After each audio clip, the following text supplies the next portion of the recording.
हम लोग आधुनिक भारत का इतिहास पढ़ रहे थे, उसी का पार्ट 8 लेके आए हैं आज आप सबके सामने। दोस्तों, कल तक हमने यूरोपीय कंपनियों के भारत के आगमन में पुर्तगाल को पढ़ लिया था। आइए उसके आगे से कंटिन्यू करते हैं। याद रहे दोस्तों, भारत में यूरोपीय कंपनियों के आगमन में दूसरे नंबर पर Dutch east India company Bharat आती है। दोस्तों याद रहे नीदरलैंड या हॉलैंड के लोगों को डच कहा जाता है और पहला डच भारत सबसे पहले जो आया था वो 1596 में, जिसका नाम था कार्नेलियस हाउटमैन।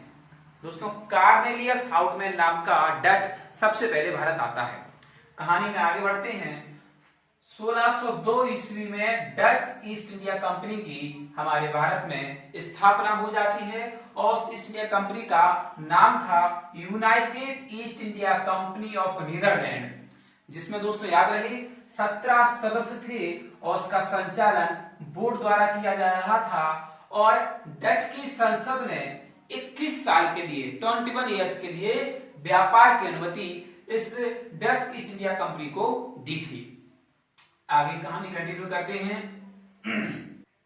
और दोस्तों, इस कंपनी की प्रारंभिक पूंजी 65 लाख गिल्डर थी उस समय, 65 लाख गिल्डर। और इसी डच कंपनी ने भारत में ज्वाइंट होल्डर स्टॉक कंपनी की स्थापना सबसे पहले की। यदि कोई पूछे कि भारत में सबसे पहले ज्वाइंट होल्डर स्टॉक कंपनी की स्थापना किसने की, तो डचों ने की थी। आगे कहानी बताते हैं आपको। 1605 में डचों ने अपनी पहली फैक्ट्री मुसलीपट्टनम में लगाई।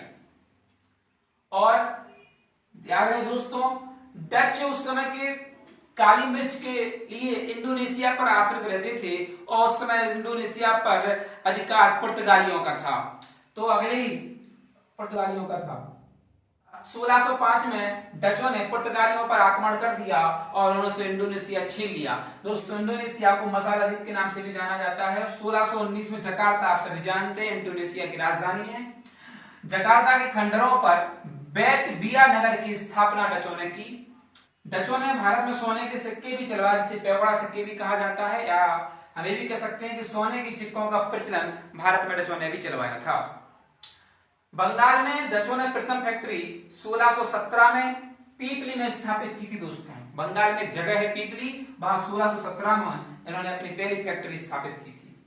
1653 में हुगली के चिनसुरा नामक स्थान पर भी इन्होंने अपनी फैक्ट्री स्थापित की थी और इसी चिनसुरा नामक स्थान पर उन्होंने गुस्ताबुस किला का निर्माण भी कराया था। ध्यान रहे दोस्तों, गुस्ताबुस किले का निर्माण इन्होंने चिनसुरा नामक जगह पर करवाया था। इन्होंने इसके बाद कासिम बाजार, पटना, कोचिन, कन्नौज में अपनी फैक्ट्रियां स्थापित की थी। दोस्तों, इनके दो मुख्य व्यापार थे जो मुख्य रूप से चलाते थे।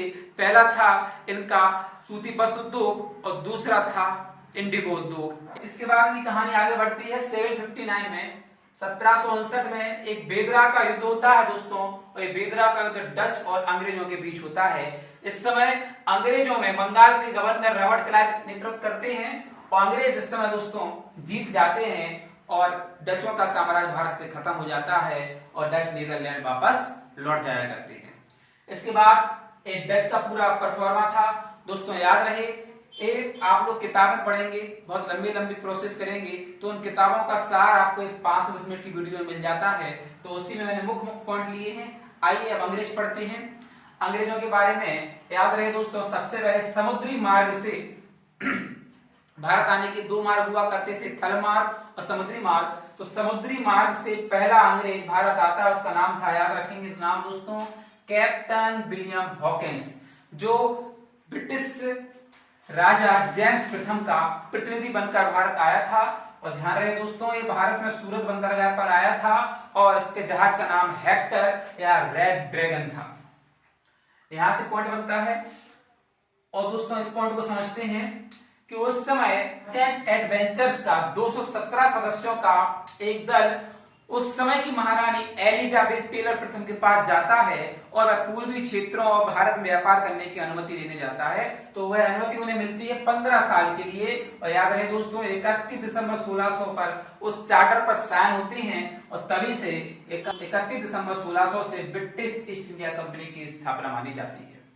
आगे पढ़ते हैं। ध्यान रहे, जो कैप्टन विलियम हॉकिंस आया था वह प्रथम अंग्रेज बनकर जहांगीर के दरबार में आया था। दोस्तों ऐसे फारसी और तुर्की भाषा बहुत अच्छी आती थी।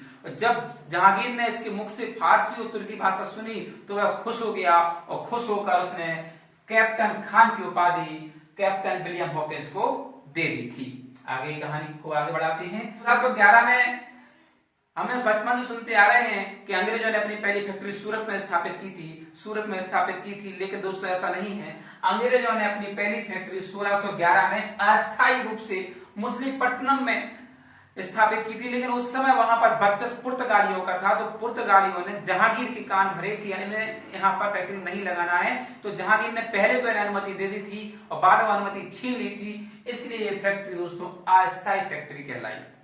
उसके बाद 1613 में जहांगीर ने ही उन्हें प्रथम फैक्ट्री सूरत में बनाने का अधिकार दे दिया और इसलिए अंग्रेजों ने अपनी प्रथम फैक्ट्री 1613 में सूरत में स्थापित की। 1615 में जेम्स प्रथम ने सर टॉमस रो को जहांगीर दरबार में भेजा। याद रहे दोस्तों, जो कि 1615 से 19 तक भारत में रहा। 1619 नया भारत से वापस चला जाता है। आगे कहानी पढ़ते हैं। 1623 ईस्वी तक, ध्यान रहे दोस्तों, 1623 ईस्वी तक अंग्रेजों ने सूरत, भरूच, अहमदाबाद, मछलीपट्टनम, आगरा, अजमेर पर अपना अधिकार कर लिया था और 1640 में मद्रास नगर की स्थापना कर दी थी। 1640 में ही इन्होंने मद्रास में सेंट जॉर्ज किले का निर्माण भी करवाया था और 1661 में दोस्तों ब्रिटिश प्रिंस राजकुमार चार्ल्स की शादी पुर्तगाल की राजकुमारी, याद रहे नाम, कैथरीन ब्रिगेंजा के साथ कर दी थी और पुर्तगालियों ने दहेज में दोस्तों इन्हें बंबई दे दिया। मतलब बंबई जैसे शहर को दहेज में दे दिया गया था और 1668 में इस प्रिंस ने 10 पाउंड सालाना किराए पर बंबई ईस्ट इंडिया कंपनी को किराए पर दे दिया था दोस्तों। इसके बाद 1969-70 में अंग्रेज गवर्नर गेराल्ड अंगियार ने आधुनिक बंबई की स्थापना की और 1687 में ईस्ट इंडिया कंपनी का मुख्यालय मद्रास से बंबई ट्रांसफर कर दिया गया था दोस्तों। आगे की कहानी अंग्रेजों की हम अगले पार्ट में पढ़ेंगे। अंग्रेजों का पार्ट हमारा विस्तृत चलेगा। उम्मीद करता हूं दोस्तों आपको वीडियो अच्छा लगा होगा। अच्छा लगा तो लाइक जरूर करें, शेयर करें, कमेंट जरूर करें ताकि मेरा मनोबल बढ़े और ऐसी वीडियो आगे बनाता रहूं। Thank you very much.